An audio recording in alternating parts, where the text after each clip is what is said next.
the Entertainah Talking Sports.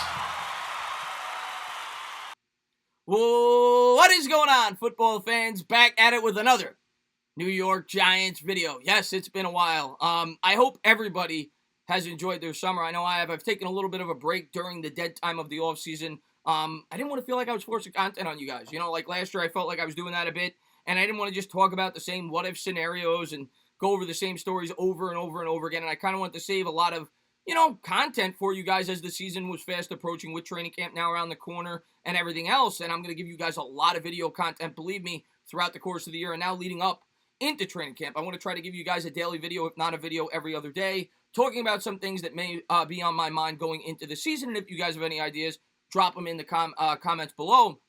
But in this video, I kind of just wanted to talk about my expectations going into the 2021 season and give you guys two bold predictions that I think are realistic. And I want to preface this by saying bold prediction means it's something that many people feel like will not happen, that I think may be more realistic than others may, right? So it's going to be something that some of you guys may feel is crazy or over the top. And last year, I hit on one, I missed on the other.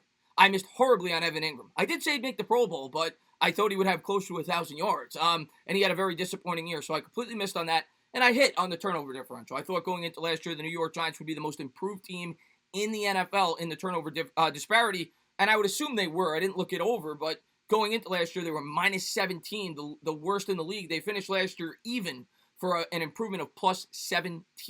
So I'm going to give you guys two bold predictions in this video based off the things that happened in the offseason that I think the New York Giants could accomplish that many may feel they can't. And I also, like I said, I want to talk about the expectations going into the 2021 season.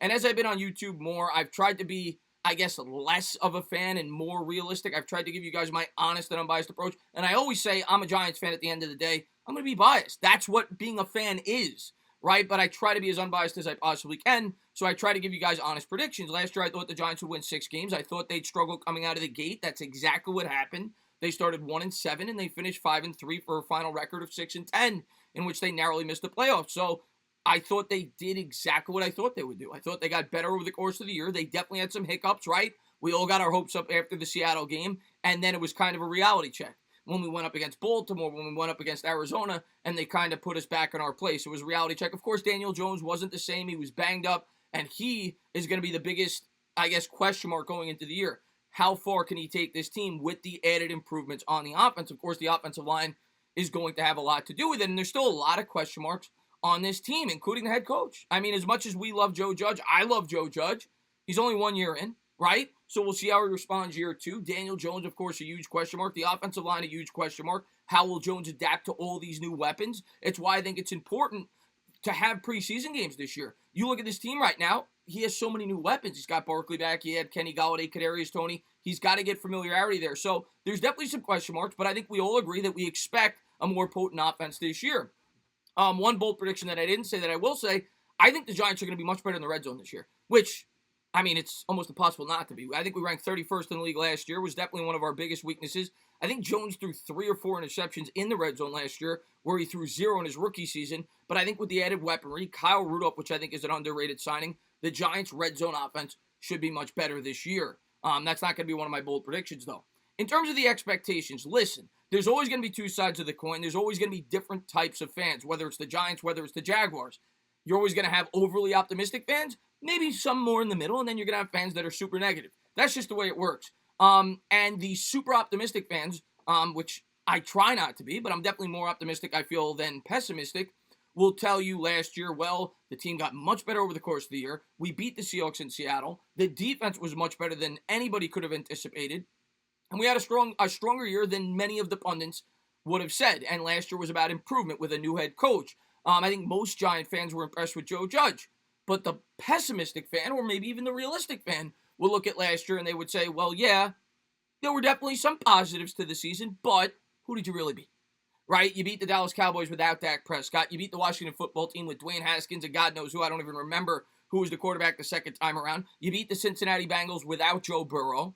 And really your only impressive win was against Russell Wilson. Daniel Jones still does not have a win against a team with a winning record, or maybe he has one, whatever it may be. He has struggled against teams, and they'll look at the touchdown totals. They'll look at how stagnant the offense was, and they'll say, well, how much did this team really improve? We still have a lot of question marks. And I definitely see both sides of the coin.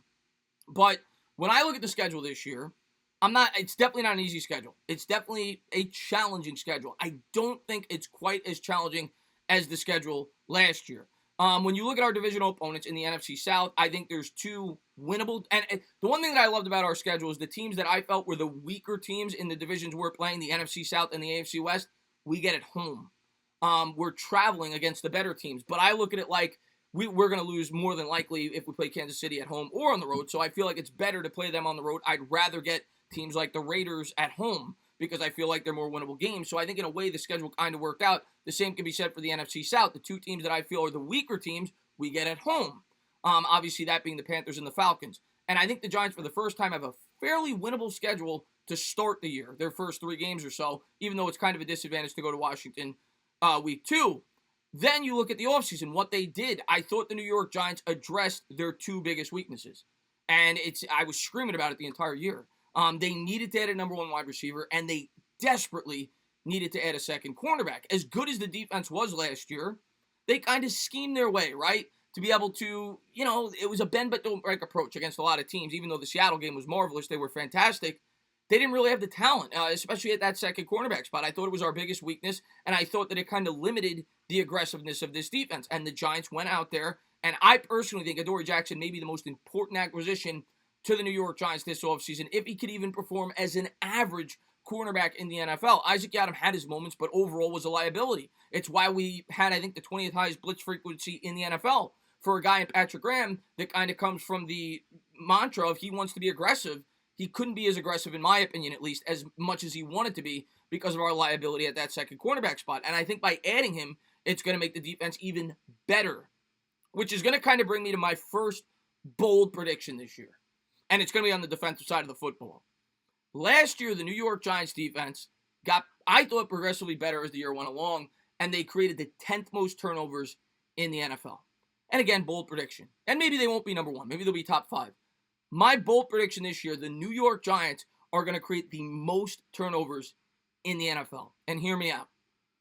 Before I even talk about the schedule, like I said, I think getting that strong second cornerback adds a lot to this team because I think we're going to be so much more aggressive. I expect us to be one of the top 5 or 6 teams in terms of blitz frequency in the NFL, which may lend itself to some big plays for the opposing offenses, but I think it's going to put more pressure on those teams. It's going to create more fumbling opportunities, more interceptions, and I think we may very well lead, if not lead, be top 4 or 5 in the league in turnovers created, which should only help the offense. I think we're going to be much more aggressive. I think our secondary is only stronger. You add McKinney, you get some injured players back, and like I said, I do think this more familiarity in the scheme with Patrick Graham, I do think that. And then I look at the schedule for the New York Giants, and the first thing I look at is the quarterbacks that we play. Jalen Hurts, not allergic to turnovers. We play him twice. Ryan Fitzpatrick, not allergic to turnovers. We play him twice. Jameis Winston, definitely not allergic to turnovers. We play him, right? And you could go down the list. We play Herbert, who's a second-year quarterback in a new scheme. I wouldn't be surprised if he turns the ball over. So I think we play some quarterbacks that we're going to be able to tally up some turnovers this year. So that's my first thought process. That's my first bold prediction. I think the New York Giants defense is going to be even better this year, and I think they'll lead the league in turnovers, which should only help the offense. That's going to bring me to the offensive side of the football, and that's going to bring me to Daniel Jones. And Daniel Jones last year was super disappointing in terms of his statistics. Here's what I'll say about Daniel Jones, and this is my personal opinion. I think the Giants fan base after his rookie year overrated him.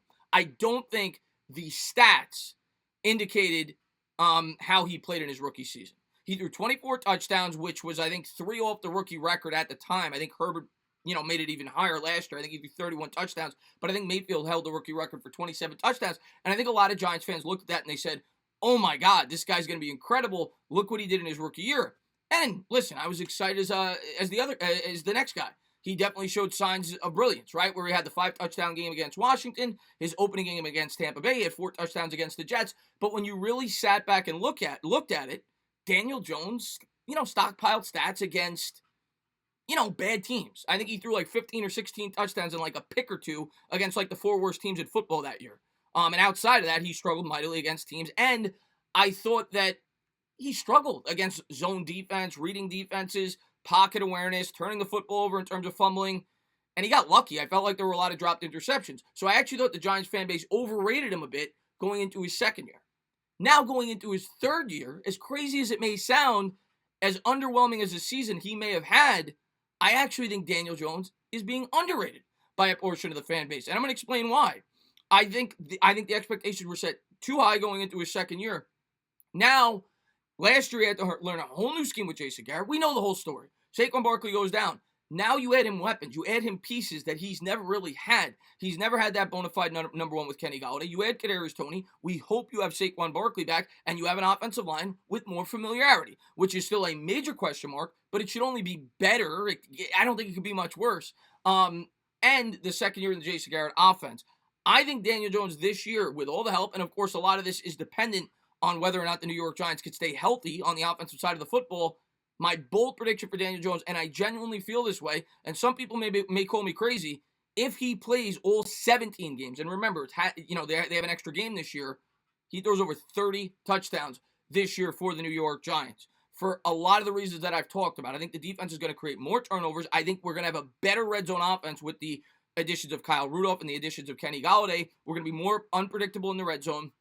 Having Saquon Barkley back, I think it lends itself to a pretty strong statistical season for Daniel Jones. And I think he will throw for over 30 touchdown passes if he plays 17 games. I think the New York Giants are also going to open up the offense. They're going to be more aggressive this year than they were last. I think last year they realized they were limited. They were limited on offense with the pieces that they had in place, especially after Barkley went down, and they knew the strength of their team was the defense, and they tried to play ball control. I think this year they'll be a little bit more aggressive. Jones more familiar. I think he will throw more touchdowns. Now, I do think he'll throw more interceptions as well because I think the Giants will take more shots down the field. But in the end, I think Jones will have a pretty strong season for the New York Giants and at least give the fan base confidence going into year 4. I don't know if I'll be sold on whether or not he's going to be worthy of a second contract after this year, but I do think he'll have a pretty strong season for the New York Giants. So those are my 2 bold predictions going into the year. I'm going to have some videos up talking about training camp battles. Maybe even have a video up tomorrow. I also want to talk about do some live streams with you guys. Like I said, I want to do that weekly. I'll probably have a live stream up in 2 days.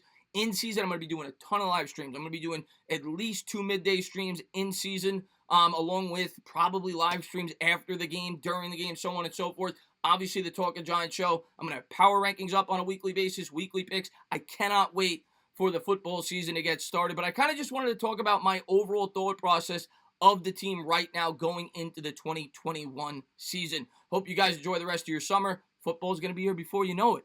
As always, guys, if you liked what you watched, please subscribe, drop a comment, maybe give me a little thumbs up. Cheers.